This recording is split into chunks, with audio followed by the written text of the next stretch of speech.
हताशा और निराशा वाली जिंदगी में जब अकेला में बैठ के सोचिएगा तो यह गायत्री परिवार युवा प्रकोष्ठ आपके सामने उस प्रकाश की भांति काम जो हताश है, निराश है, उदास है, डिप्रेशन में है, उनके जीवन में एक सही दिशा देने का काम यह प्रांतीय युवा प्रकोष्ठ गायत्री ने सुना होगा कि भगवान कर देता है तो छप्पर फाड़ के देता है, लेकिन अगर वहीं पर अच्छाई के जगह बुराई की बीज बोने की आदत हो गए और लगातार बुराई की बीज बोते जा रहे हैं, कभी कहीं कभी कहीं कभी कहीं अलग अलग तरीकों से, तो ये भी याद रखिए भगवान लेता है तो चमड़ी उधेड़ के लेता है, फिर वो छोड़ता नहीं ना हो जाए ये कर्म फल। लेकिन जब तक बाप जिंदा है तब तक नाथ जिंदा है। जिस दिन बाप छोड़ के चला जाता है औलाद, हमारा निवेदन है ये कागज की बिगड़ी जो मिलती है, ये छोटे से टुकड़े के लिए आप किसी के जिगर के टुकड़े हो उसको बर्बाद मत करो। ये कागज के टुकड़े के लिए जिगर का टुकड़ा कहीं छोड़ के ना चल जाए, ये संस्कार सिखाता है। वरना शिक्षा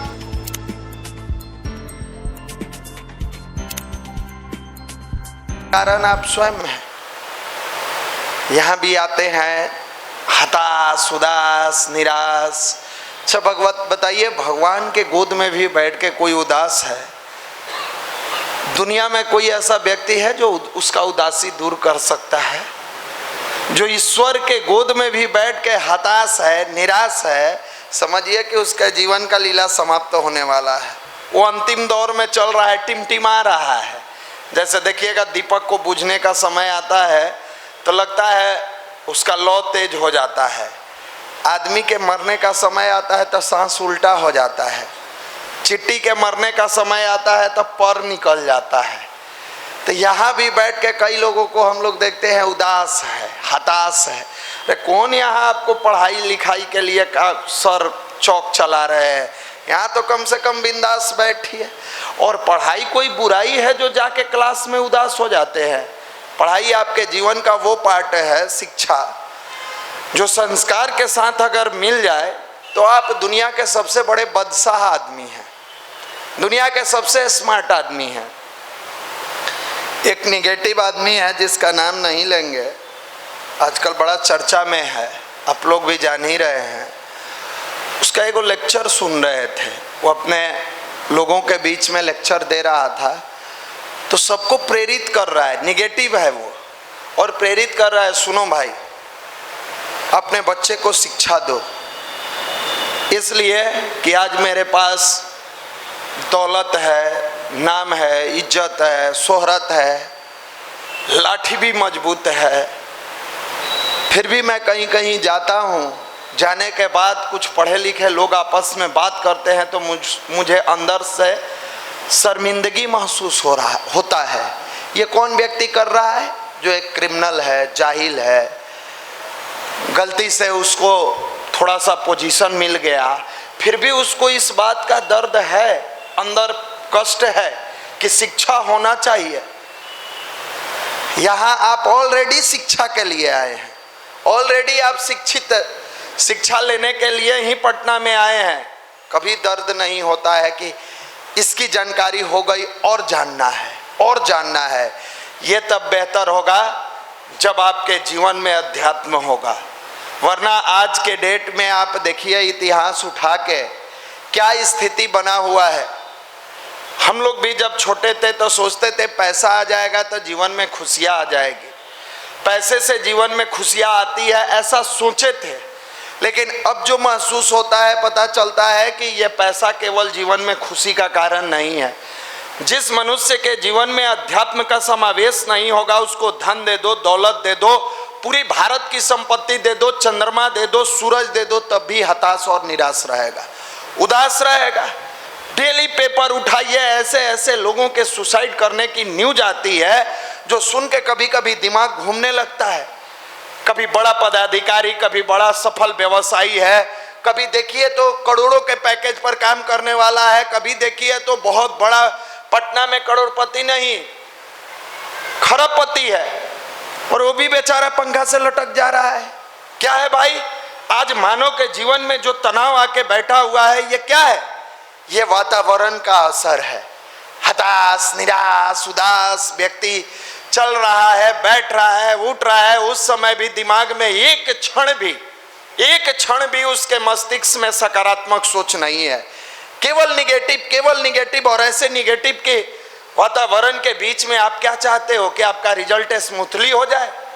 आप जाओगे किसी से, आपका एक दिन का क्लास छूटा है, नोट्स लेने के लिए उसके दरवाजे पर पहुंचोगे, भैया कल क्लास नहीं गए थे, नोट्स दे दो, तुरंत ज्ञान देता है, पढ़तम सो भी मरतम, ना पढ़तम सो भी मरतम, काहे को पढ़तम। अब लीजिए, ज्ञानी तो इतना बैठा है लॉज में, हॉस्टल में, आस पास पड़ोस घर में, फ्री का ज्ञान मत पूछिए। विकट परिस्थिति में साथ देने वाला कोई नहीं मिलेगा, लेकिन फ्री का ज्ञान देने वाला हर कदम पर मिलेगा। मंदिर से निकलिए, नीचे जाइए, रोड पर खड़ा रहिए, फ्री का कोई ज्ञान दे देगा। कहाँ जाना है? पाटलिपुत्र है, यह तो सामने है, आप कुछ मत पूछिए, चुपचाप खड़ा हो जाइए जाके। थोड़ा देर के बाद कोई आएगा, यहाँ खड़ा है, क्या बात है? अरे भाई खड़ा नहीं हो सकते हैं, बैठ जाए। बैठिएगा तब भी कोई आके पूछेगा काहे बैठे हैं, खड़ा हो जाइए। इस हताशा और निराशा वाली जिंदगी में जब अकेला में बैठ के सोचिएगा तो यह गायत्री परिवार युवा प्रकोष्ठ आपके सामने उस प्रकाश की भांति काम करता है। जब कभी देखिएगा समुद्र में जहाज जो होता है अपना रास्ता भटक जाता है, तो वो लाइट जो इंडिकेटर के रूप में उस जहाज को दिशा देने का काम करता है। आज इस तनाव भरे वातावरण में युवाओं को जो भटक गए हैं, जो हताश है, निराश है, उदास है, डिप्रेशन में है, उनके जीवन में एक सही दिशा देने का काम ये प्रांतीय युवा प्रकोष्ठ गायत्री परिवार कर रहा है, ये कर रहा है। वरना आपके लॉज में आपका दोस्त खूब खुश होता है तो बढ़िया पॉर्न साइट का फिल्म ट्रांसफर कर देता है, खूब खुश होता है तो अश्लील गाना आपके मोबाइल में डाउनलोड करवा देता है, उससे ज्यादा खुश होता है तो आदत डलवा देता है आईपीएल में सट्टाबाजी करने का। लो क्या टेंशन लिए हो, जींस के दाम निकल जाएगा। उस जींस का दाम निकालने के चक्कर में 56 दिन कम से कम 3 घंटा के रेशियो से आप लगभग 200 घंटा बर्बाद करिएगा। शायद उस 200 घंटा को ईमानदारी से आपने संवार और संभाल लिया होता तो आप जींस पहनने वाले नहीं, जींस की कंपनी का मालिक भी बन सकते थे। लेकिन कौन समझाए, कौन समझाए इनको कि आपको सट्टा में, नशा में, निगेटिव चीजों में ले जा रहा है। घर से गार्जियन बेचारा समझाता है तो इरिटेट हो जाते हैं, फ्रस्ट्रेट हो जाते हैं। घर से पिताजी पूछते हैं बाबू मन लगा के पढ़ रहे हो? जुबान है झूठ बोलता है, दिल और दिमाग है, ये दिल तो कहता है कि नहीं पढ़ रहे हैं, लेकिन ये दिमाग जिसका ये नजदीकी है, मित्र है, तुरंत कह देता है पढ़ाई पढ़ाई कर रहे हैं। बगल वाले मित्र को दे चुप चुप चुप चुप, पापा का फोन है, चुप। जैसे थे कुटुम वैसा मिला कुटुम, वो भी चुप हो जाता है। कई को तो मान लीजिए वो बनाता है रील्स के लिए ही, प्रैंक वीडियो बनाता है, लेकिन आप लोग ऐसा करते होंगे तभी बनाता है, तभी बनाता है। कई को के हम लोग देखते हैं रील्स में बनाता है, बाबू कहाँ हो, हम क्लास में बैठे हैं, तब तक उधर से मित्रवा कहेगा है कहाँ देख रहे हो, देखो यहाँ a+b का होल स्क्वायर, ये सब सेटिंग करके रखता है। दुनिया में आपको लगता है ना कि आप गार्जियन को बेवकूफ बनाते हैं। हर भक्त को लगता है कि भगवान के सामने खड़ा होके हम कुछ भी कह ले, भगवान देखते कहाँ है, वो तो पत्थर में छुपे हुए है, पत्थर में विराजमान है। जबकि ये आपकी जिंदगी की सबसे बड़ी भूल है, ये सबसे बड़ी भूल है। मनुष्य जिस प्रकार का बीज ले जाके मिट्टी में डालता है, फल उसी के अनुकूल निकलता है। अगर आपने अच्छाई की बीज ईमानदारी पूर्वक कष्ट काट के भी, संघर्ष करके भी बोने का आदत डाल दिया, तो आपने सुना होगा भगवान देता है तो छप्पर फाड़ के देता है। कई लोगों ने सुना होगा कि भगवान जब देता है तो छप्पर फाड़ के देता है, लेकिन अगर वहीं पर अच्छाई के जगह बुराई की बीज बोने की आदी हो गए और लगातार बुराई की बीज बोते जा रहे हैं, कभी कहीं कभी कहीं कभी कहीं अलग अलग तरीकों से, तो ये भी याद रखिए भगवान लेता है तो चमड़ी उधेर के लेता है, फिर वो छोड़ता नहीं है किसी को। ये कर्म फल है, और जितना जल्दी यहां समझ जाएंगे आपके फायदे की बात होगी, आपके जीवन में बेहतरीन स्वर्णिम भविष्य लाने वाली बात होगी। आप वो ना ईश्वर देने में कोताही कमी कभी नहीं करते हैं, ईश्वर किसी को देने में कभी कोताही नहीं करते हैं, बस लेने की प्रवृत्ति और प्रकृति सही होनी चाहिए। भगवान तो देना चाहता है, जैसे आपके पिता आपको देना चाहते हैं, लेकिन आप काबिल तो बनो। एक राजा अपने बेटा को राजकुमार तब बनाना चाहता है जब उसके अंदर काबिलियत हो।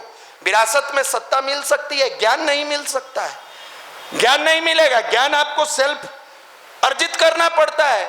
कोई अगर पिता बहुत धन कमाया है तो अपने बच्चे को उस धन का मालिक बना देगा, लेकिन क्या इसकी गारंटी है कि बच्चा उस धन को संभाल लेगा?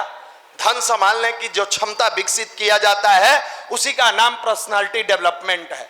पर्सनालिटी डेवलपमेंट जो हम लोग यहाँ पीडीसी के माध्यम से चलाते हैं। फिर 30 तारीख को यानी 30 अप्रैल को फॉर्म भरवाया जाएगा पीडीसी का। 1 से 5 मई तक 5 दिन का पीडीसी का क्लास चलाया जाएगा। हम लोगों का भी प्रयास है कि कोई अलग अलग जिला से, अलग अलग राज्य से पटना में अपनी कैरियर बनाने के लिए विद्यार्थी आया है, किसी कारणवश हताशा निराशा का शिकार हो गया है, उदासी में जीवन जीता है, किसी कारणवश बुरे दोस्तों के चक्कर में आके अपने कैरियर को फ्रस्ट्रेशन के मार्ग पर ले गया है, डिप्रेशन के मार्ग पर, आलस के मार्ग पर। किसी का बच्चा है बेचारा का हाथ पकड़ो और इसको सही राह पर लाओ। कई बार हम लोग आपको एग्जाम्पल से समझाते आए हैं कि एक बार क्या हुआ कि शेर का बच्चा भेड़ के झुंड में चला गया। होता है, तैयारी करने वाला आया है बेचारा भटक जाता है, भटक गया, भेड़ के झुंड में चल गया। कहा है तो वीडियो देखेंगे, नाच देखेंगे, डांस देखेंगे, संगीत सुनेंगे, भोजपुरी गाना सुनेंगे। इसको बार बार समझाया जाता था तुम शेर के बच्चा हो, चलो युवा प्रकोष्ठ। अरे युवा प्रकोष्ठ में क्या होगा, इसमें जो मजा है। एक बार उस बच्चे को लगा कि ये भेड़ जब भी देखता है एक जानवर को भागने लगता है। था तो शेर का बच्चा, चल गया भेड़ के झुंड में, हर बात में डरता था, हर बात में उसको लगता था मेरा होगा नहीं होगा, इतना भैया लोग के नहीं हुआ, मेरा क्या होगा, ये भेड़ के झुंड वाले लोग हैं। और यहाँ जो आता था वो कहता होगा क्या है, नहीं गुरुजी का साथ है तो क्या टेंशन है। जब कभी भी हताश होता था, उदास होता था तो उसके मन में यह भाव आता था कि न मैं रहूं न मेरी आरजू रहे, बस तू रहे, तेरी आरजू रहे, जिस पर विश्वास किए हैं वो जाने, हम तो मेहनत करेंगे, हम क्यों डरेंगे। फिर भागने लगा सब भेड़। तब वो मन में ठाना कि ना तो था शेर का बच्चा, हम भागेंगे नहीं, रुकेंगे। रुका, तब तक शेर का झुंड आया था, उसके डर से भेड़ भाग रहा था। उसका गर्दन पकड़ा, ले गया पानी के किनारे और कहा तू भेड़ के झुंड में क्या कर रहा था, तुमको तो हर संडे को युवा मंडल में आना चाहिए, वहां लॉज में क्या कर रहा था, बोलो। कहा कि हम भेड़ हैं। चुप, भेड़ है तो भेड़ बन गए हो। और एक बार गर्दन में उस गर्दन पकड़ के पानी में जोर से चिल्लाया। वो देखा कि जैसा मेरा मुंह है वैसा ही इसका है, दहाड़ता है, ये भी दहाड़ा। उस दिन से उसका कॉन्फिडेंस आ गया। एक बार खींच के लाओ, वो जो लॉज में बैठा है वो भेड़ के झुंड में बैठा है, शेर का औलाद है, उसको खींचो, पकड़ो, लाओ और एक बार दिशा दिखाओ। फिर देखो उसके जीवन की जो चिंगारी है, एक बार विश्वास जग जाता है। तो स्वामी विवेकानंद जी लिखते हैं कि दुनिया में आपके पास किसी को कुछ देना हो तो धन दौलत रुपया पैसा ये देने की कोई आवश्यकता नहीं है। एक बार उसके आत्मबल को जगा दो, दुनिया में वो अपने बूते सब कुछ प्राप्त कर सकता है। आप किसी को पैसा देकर कितना मदद करिएगा, जितना पैसा दीजिएगा खर्च हो जाएगा, फिर दीजिएगा फिर खर्च हो जाएगा। दुनिया की सबसे बड़ी पूंजी है आत्मबल, सेल्फ कॉन्फिडेंस। जिस दिन ये आपके अंदर आ जाता है, माए रंग दे बसंती चोला, जीने के लिए कौन आया है? आए हैं कोई ऐसे व्यक्ति हैं जो हाथ उठा के कहेंगे भैया हम आए हैं, कभी धरती छोड़ के नहीं जाएंगे। जीने के लिए कोई नहीं आया है, एक ना एक दिन जाना है। जिंदगी जीने के लिए बस आए हैं कि जिंदगी जी लेंगे। और जो जिंदगी जीता है वो भूत प्रेत नहीं लगता है। देखिए बहुत सारे लोग रिटायर किए हैं राष्ट्रपति पद से, उनके पहले लग गया भूतपूर्व राष्ट्रपति। व्यक्ति जो होता है वो बाद में भूत बन जाता है, पर्सन भूत बन जाता है, लेकिन पर्सनालिटी कभी भूत नहीं होता है। कभी आप लिखते हुए देखे हैं भूतपूर्व एपीजे अब्दुल कलाम, कहीं पढ़े हैं? भूतपूर्व स्वामी विवेकानंद, कहीं पढ़े हैं? ये पर्सनालिटी है और पर्सनालिटी कभी नहीं मरता है, हमेशा मरता है पर्सन। पर्सन मरता है, पर्सनालिटी तो अमर हो जाता है। कभी आपने पढ़ा है भूतपूर्व भीमराव अंबेडकर, भूतपूर्व डॉक्टर राजेंद्र प्रसाद? ये भूत और प्रेत हम जैसे इंसान के साथ जुड़ जाता है, पर्सन व्यक्ति के साथ जुड़ता है। जिसका व्यक्तित्व प्रखर है उसके साथ भूत प्रेत नहीं लगता है, वो तो अमर हो जाता है। भूतपूर्व भगत सिंह कभी सुने हैं? भूतपूर्व चंद्रशेखर आजाद, भूतपूर्व मदन मोहन मालवीय, भूतपूर्व सुभाष चंद्र बोस। ये पर्सनालिटी था। और जिस दिन पर्सनालिटी आपका जग जाएगा, फिर आप दुनिया में, मनुष्य हारता कभी नहीं है। जिसका पर्सनालिटी जगता है। पर्सन हारता है।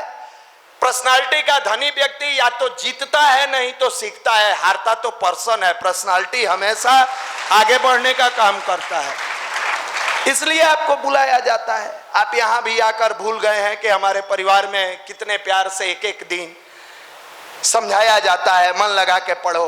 देखिए, दिल और दिमाग की दूरी मात्र एक बिता की है, और इस दूरी को नजदीकी में अगर बदलना है, कोलैप्स करना है, मिलाना है, तो गायत्री की साधना करनी पड़ेगी। मन लगे या न लगे, अच्छा लगे या न लगे, आपको गायत्री की साधना करनी पड़ेगी।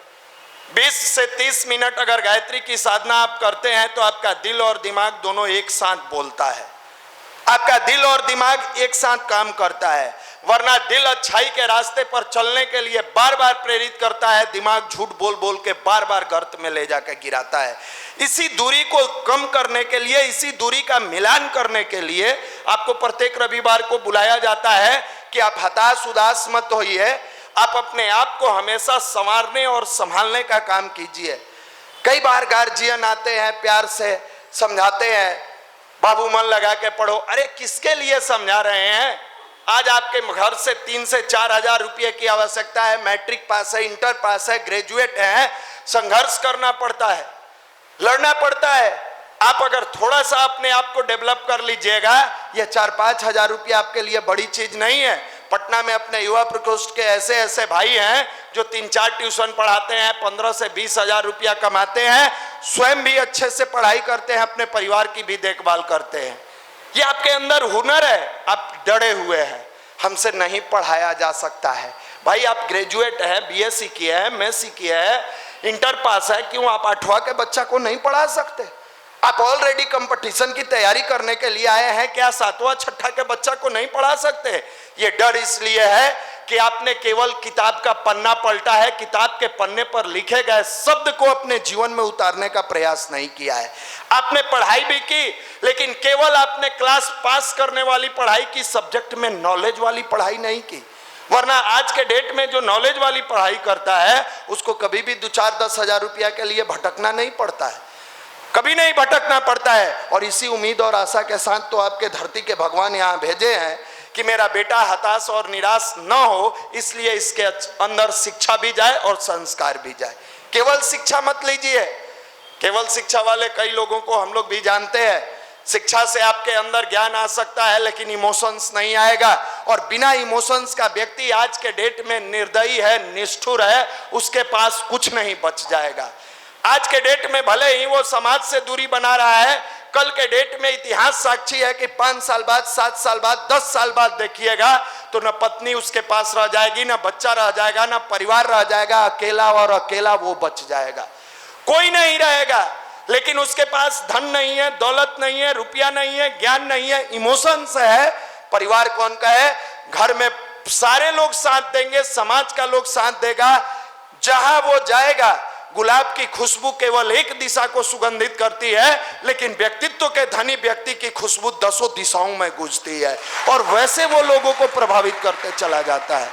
तो आप शिक्षा लें, इसमें कहीं से कोई दो राय नहीं है, लेकिन बिना संस्कार की शिक्षा न लें।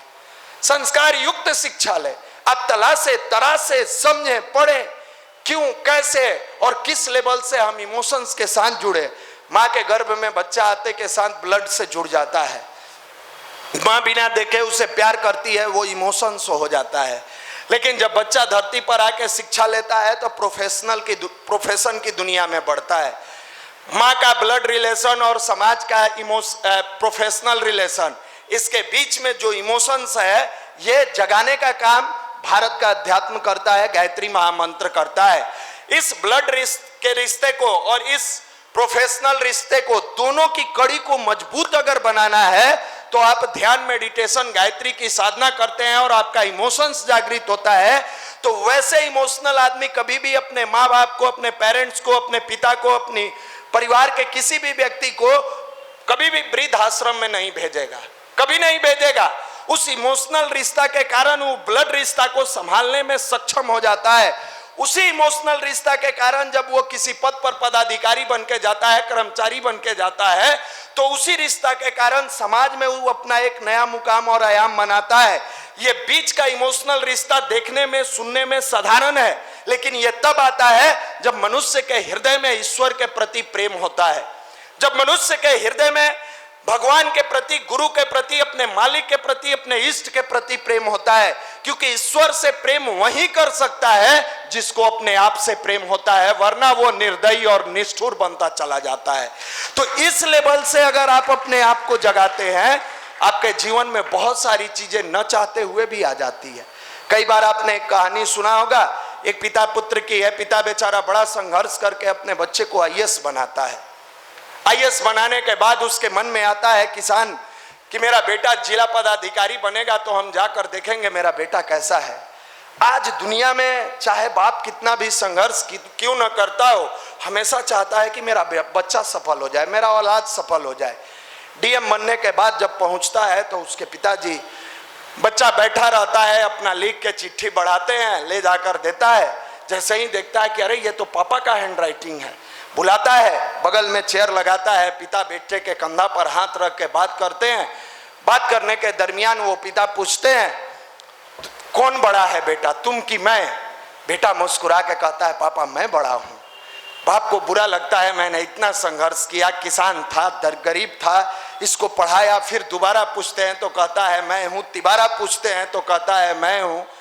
बाप का दिल थोड़ा सा पसीज जाता है, कहता है कि अच्छी बात है, आएंगे अगली बार तो रुकेंगे। भारी मन से वो बाप वहां से उठता है और बाहर निकलने लगता है। जाते जाते सोचता है एक बार पूछ लूं बड़ा कौन है। निकलते समय गेट के दहलीज पर पहुंचकर मुड़ के पूछता है अच्छा बताओ बेटा तुम बड़ा कि हम बड़ा? एक बार पूछ रहे हैं, अंतिम बार। कहता है पापा आप बड़े हैं। बाप को खुशी का ठिकाना नहीं होता है, मुड़ के कहता है पागल तुम हमसे मजाक कर रहे थे, हम यही तो सुनना चाहते थे, तुम उस समय से कह रहे थे मैं बड़ा मैं बड़ा मैं बड़ा। कहा पापा मैं मजाक कभी नहीं किया, आपने जो 3 बार हमसे पूछा कि दुनिया में वर्तमान समय में तुम बड़े कि हम बड़े, तो मैंने 3 बार कहा कि मैं बड़ा। और जब तक इस दुनिया में पिता का हाथ बेटे के कंधे पर रहता है, क्योंकि 3 बार आपने प्रश्न किया था उस समय आपका हाथ मेरे कंधे पर था, और जब तक इस दुनिया में पिता का हाथ बेटे के कंधा पर रहेगा उससे बड़ा व्यक्ति कोई हो ही नहीं सकता, उससे बड़ा व्यक्ति कोई नहीं हो सकता। 4थी बार जब आपने मुझसे पूछा कि कौन बड़ा, आप हमसे काफी दूर थे और आपका हाथ कौन का है, आपकी दूरी इतनी थी कि हम उसमें लाचार थे। चाहे हम डीएम बन जाए, चाहे आईएएस बन जाए, चाहे आईपीएस बन जाए, पदाधिकारी बन जाए या कर्मचारी बन जाए, धन के अंबार पर बैठ जाए, महलों का सीरीज लगा ले, गाड़ियों की काफिला लग जाए, धन दौलत नाम इज्जत शोहरत रुपया पैसा सारी चीज क्यों ना हो जाए, लेकिन जब तक बाप जिंदा है तब तक नाथ जिंदा है। जिस दिन बाप छोड़ के चला जाता है औलाद अनाथ बन जाता है। इस भाव को अगर जागृत करते हैं, इस इमोशंस को जागृत करते हैं, दुनिया में आपको आगे बढ़ने से कोई नहीं रोक सकता है।